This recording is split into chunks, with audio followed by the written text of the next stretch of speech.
Good old break from playlist. Again, now we're on the War of the Bucket.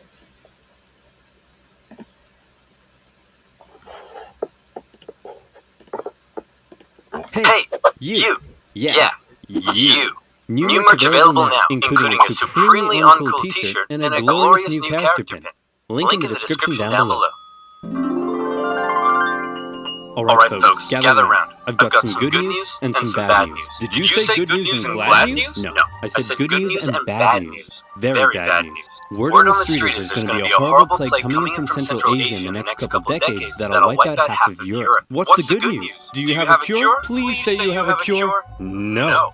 Even better. The good news is we've got a new bucket for the city well.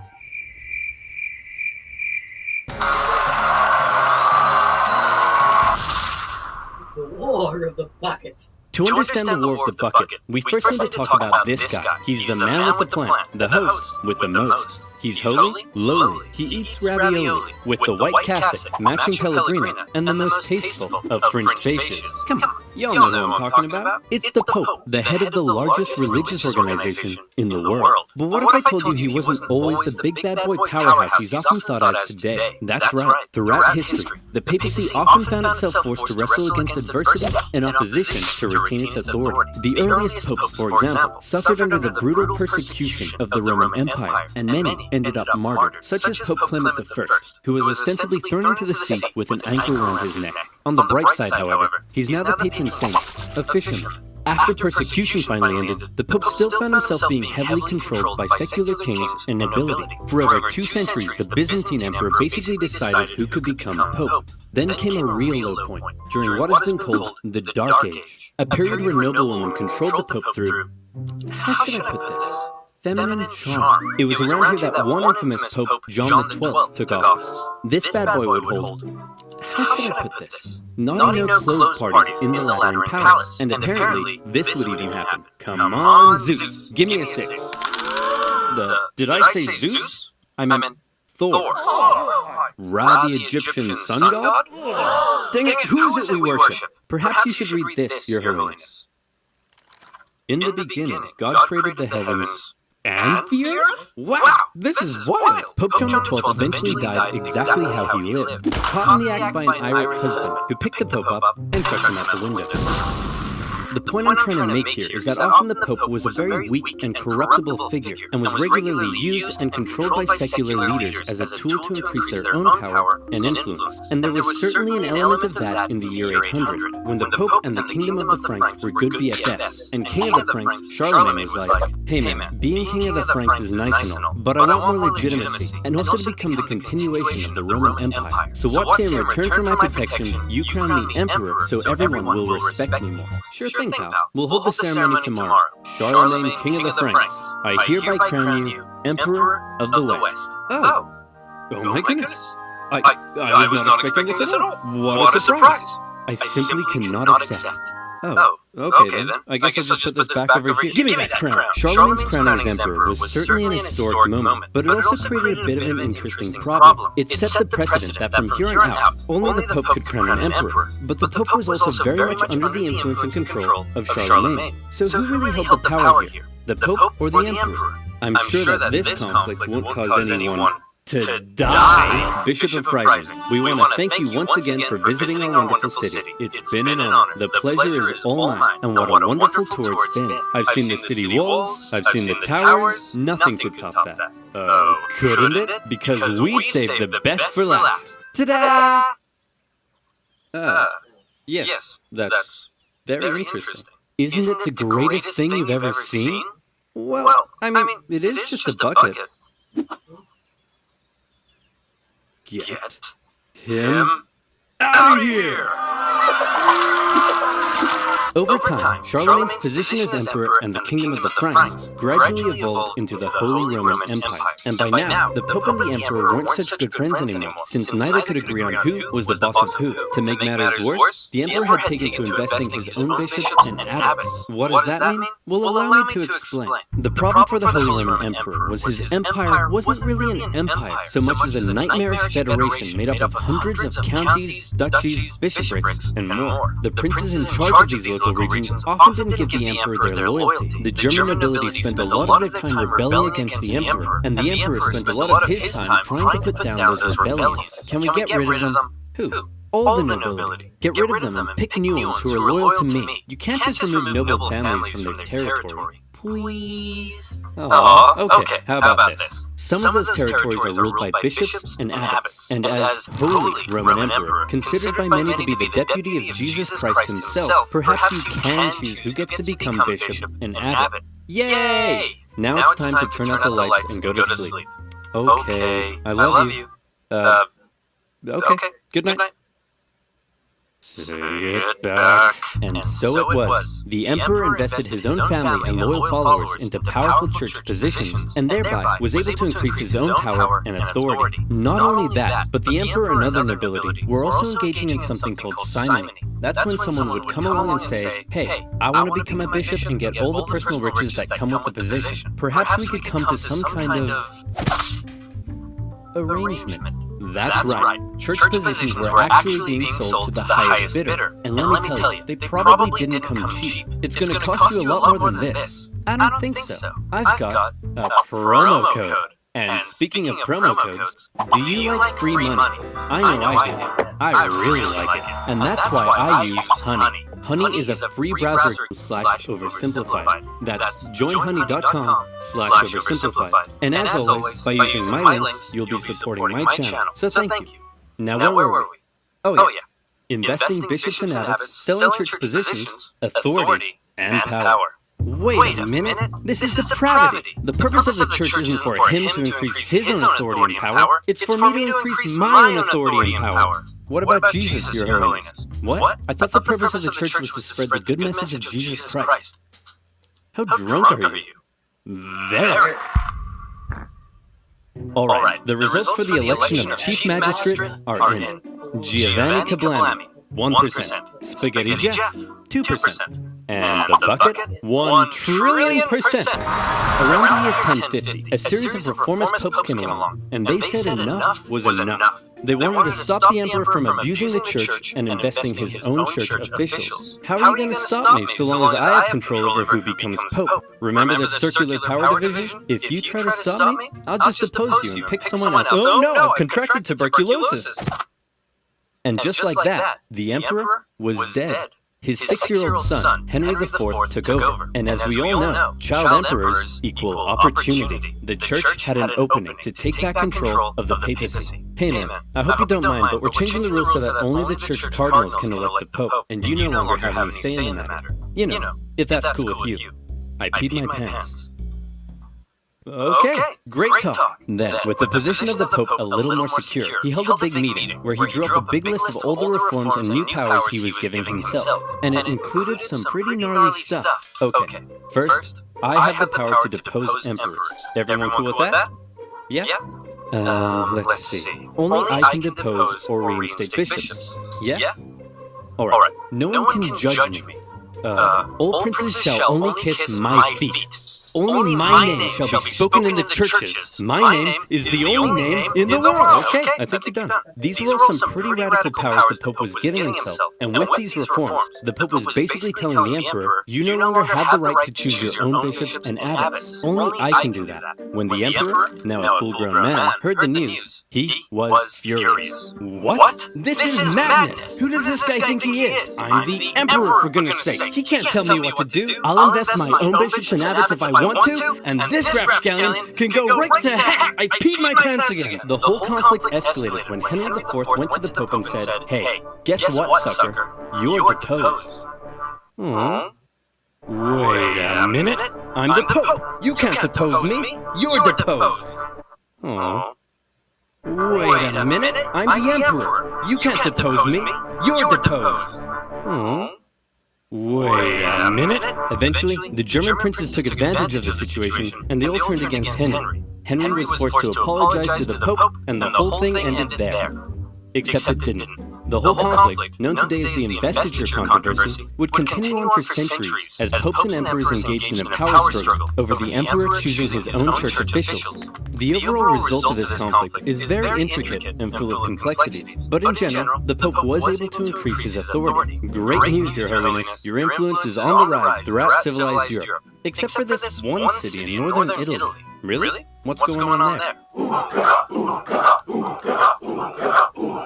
As for the emperor, he found his realm thrown into further chaos and civil war, as the local princes continued to increase their own power and independence. This was most notably the case in northern Italy. Separated from the rest of the Holy Roman Empire by the Alps, the emperor's influence and control over Italy had often been questionable. In the current chaos, these Italian city-states began operating almost entirely independently. Their practical independence was further solidified when Emperor Frederick Barbarossa came down in 1176 to try to reassert his control.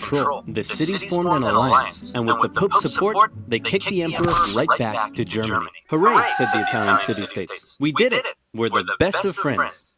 And then they immediately began attacking each other. Why? Well, this whole Pope versus Emperor thing, in Italy at least, had infiltrated society to its very core. Across Italy, families and cities were torn between two opposing sides. On one side, the Guelphs, who supported the Pope's cause. On the other, the Ghibellines, who supported the Emperor. These two sides struggled for control, as Guelph cities battled against Ghibelline ones. As usual, personal interest played a pretty big role, as pro-Pope Guelph cities tended to be rich mercantile ones who didn't like the Emperor's taxes. Emperors supporting Ghibellines, on the other hand, were often agricultural, where the expanding papal estates were a larger threat. These cities would sometimes even switch sides depending who is in charge and their ever-changing personal interests. In some cities, brutal fighting broke out in the streets as opposing families fought for control. At times, the conflict became so tribal that the differences between the two sides were just downright silly. My love, I can't bear it. We must be together. But how can we? My Ghibelline family wears feathers on the left side of their caps, and your Guelph family wears them on the right. My Ghibelline family cuts fruit straight down, and your Guelph family cuts fruit crosswise. These are arbitrary differences. We shouldn't let them tear us apart. We can be together no matter what our families think. Wonderful news! Let's make a toast to our love. I'll drink from my Ghibelline smooth goblet, and I shall drink from my Guelph chaste goblet. Get out of my sight, you dirty Pope-loving wench. Two city-states in particular that got caught in a long-standing rivalry was the Emperor supporting Modena and the Pope supporting, bucket-loving, Bologna. These two cities had bad blood between them, as they had already fought against each other on a number of occasions. In 1249, the two sides took part in the Battle of Fasolta, after which the victorious Bolognese launched a live donkey into Modena to humiliate them. For decades after that, the two sides would occasionally take little day trips into each other's territory and mess things about a bit. In the fateful year of 1325, the Bolognese went on one such trip and laid waste to some farmlands. The ruler of Modena, Passerino de Bonacolsi, was having none of it. The Bolognese had two major forts protecting their city in the southwest, so Passerino, in retaliation, decided to take an army down and lay siege to one of them. Hey, you dirty Bolognese jerks! You think you can raid our farmlands? Come out here and face me like a man. Hey man, what's up? I've just come out to let you know that there's no need to siege us because— Whoa, hey man, chill out. I'm trying to tell you— Whoa, stop doing that. I'm trying to tell you I'm actually secretly sympathetic to the imperial cause and I want to willingly hand the fort over to you. Oh, cool. Okay. Dude, what was that for? For betraying your people. And this is for joining mine. Mwah. The Bolognese were pretty unhappy to lose one of their main defensive forts, but to make matters worse, then this happened. Hey, wait a minute. Where's the bucket? Oh no, it's gone. Those Modenese must have taken it. We'll make them pay. This is unacceptable. They may take our lives. They may take our fort, but they will never take our bucket. Oh wait, here it is. I found it, guys. It's right here. Phew! Could you imagine if we started a war over that? That would have been really stupid, and there'd probably be a billion videos about it on YouTube one day. Thank goodness it never actually happened. That's right. The famous story you may know about the War of the Bucket, that the war started because Modena stole Bologna's bucket, doesn't actually seem to be quite right.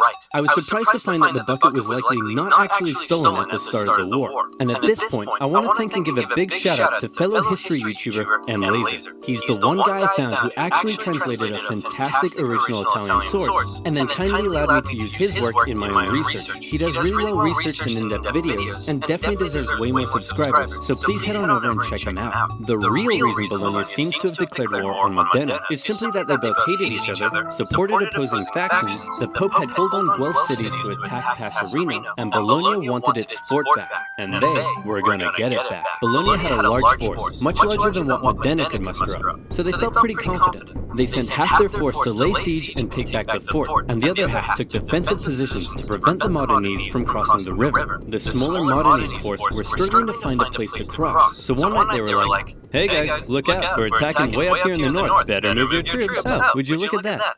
That was easy. And just like that, the Modenese were across the river. The Bolognese were probably expecting the Modenese to come and break their siege, but instead, the Modenese went for the second fort at Zappolino. Bologna couldn't afford to lose both of its defensive forts, so the entire Bolognese force moved to take defensive positions at Zappolino. When the Modenese arrived, it was already late in the day, and there were about 2 hours of sunlight left. In most medieval battles, at this point, both sides would set up a camp, rest for the night, and prepare for battle the next day. But the outnumbered Modenese decided the only way to win was to deal a quick, decisive blow while the Bolognese were still unorganized and unprepared, and that's exactly what they did. They charged at the Bolognese line, and the two sides engaged in fierce combat. Then the sneaky Modenese pulled what must be the most predictable, yet somehow consistently surprising move in medieval warfare. They sent the cavalry around the side and hit them from behind. Bing bang bong, the Bolognese went on the run. With casualties in the thousands, Modena had won, and the Modenese cavalry chased the Bolognese cavalry all the way back to the city. After Modena's victory, they went on a tour of the Bolognese countryside, burning some stuff down along the way. When they reached the city itself, instead of laying siege, they set up a camp and basically held a massive party for 3 days. The defeated Bolognese could only sit back and watch. As the Modenese force began packing up and getting ready to leave, they noticed something. Oh my gosh. Hey, check this out. No way. Are you kidding me? They're still using traditional wells. Hey, you dumb Bolognese. Ever heard of an artesian well? You can't even get water out of the ground without using a stupid bucket. It's not a stupid bucket. It's a wonderful bucket. Yeah, whatever, bucket boy. We're taking this with us. So Modena stole Bologna's bucket and put it up on display in their cathedral, eventually moving it to the city hall, where it remains on display to this day. The two cities came to a peace settlement a few months later. Bologna would have to pay heavy war reparations, and in exchange, Modena would return all conquered territories. Modena kept the bucket. Despite being one of the bloodiest battles in medieval Italian history, it didn't really change anything, except now Modena had Bologna's bucket. As for the larger power struggle between the Pope and the Holy Roman Emperor, that would continue on for some time and played a part in many major events of medieval history, such as the Crusades, the Protestant Reformation, eventually leading to the general separation of church and state we see in Europe today. So there you have it. We learned about the Pope and the Holy Roman Emperor, the investiture controversy, and finally, the War of the Bucket. It's been a long day, and it's time to turn out the lights and go to sleep. Okay, I love you. Okay, good night. Say it.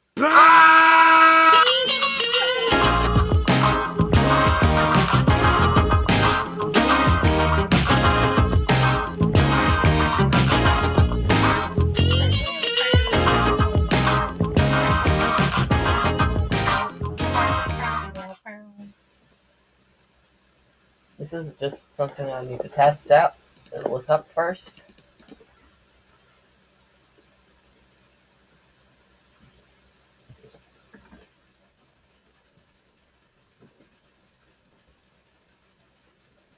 Translate.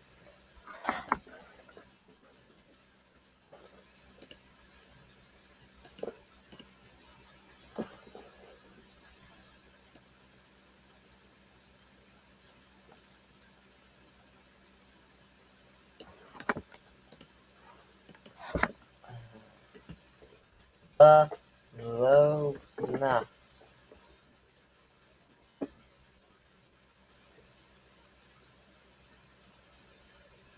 Baloney. It's baloney, not Bologna. Believe it or not. Okay.